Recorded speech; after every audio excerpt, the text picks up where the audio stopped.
avec ses petits pots en forme de vache et le bec verseur au bout de la tâche, avec ses faux fruits dans un panier et une vraie pomme à peine croquée, prête à rouiller là dans le paysage, sur le napperon parsemé de graines, jusqu'au retour de la femme de ménage qui ne vient qu'une fois par semaine, avec toutes ces jarres de confiture sur le comptoir où se côtoient des contenants vidés de yaourt nature, du pain rassis, des chocolats, avec ses bibelots dans chaque coin et ses tableaux sur chaque mur, avec ses cadeaux de 6000 copains et des photos de leurs aventures,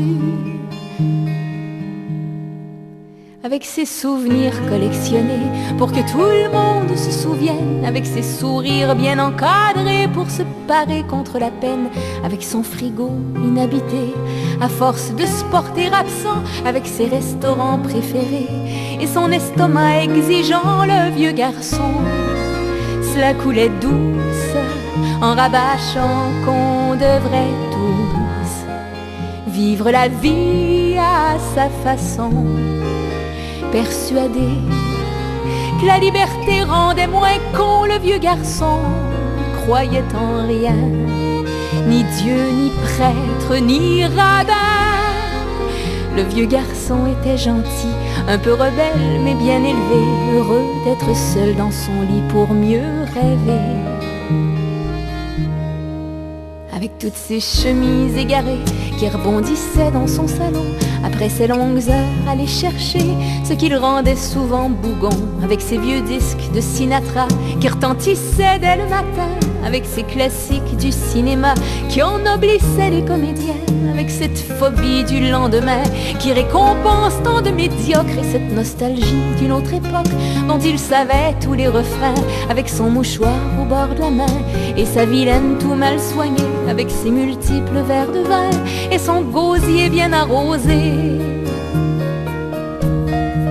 avec en guise de bouquin de chevet le plus grossier de San Antonio, avec ses liasses de gros billets planqués dans un Victor Hugo, là où les voleurs, ça c'est certain, n'iront jamais les misérables, avec ses bonheurs au quotidien, bien à l'abri dans son petit cœur de vieux garçon qui se la coule douce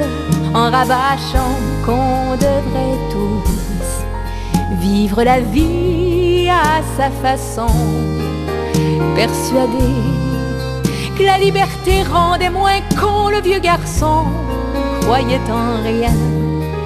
ni Dieu, ni femme, ni gamin. Le vieux garçon était gentil, un peu rebelle, mais bien élevé, heureux d'être seul dans son lit pour mieux rêver.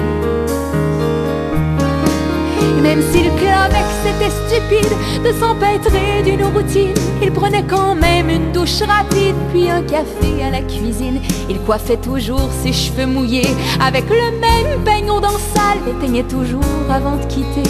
fidèle à son cérémonial. Je sais pas vraiment ce que ça prenait pour percer son confort opaque, avec ses plus de 34 balais, ça tenait vraiment du miracle, le vieux garçon.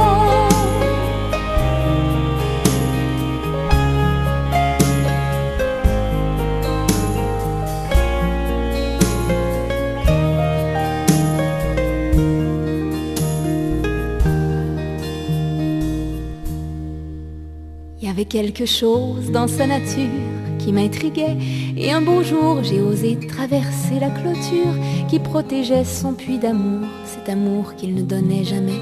qu'à petite dose et qu'à ses potes un peu misogynes qu'il était.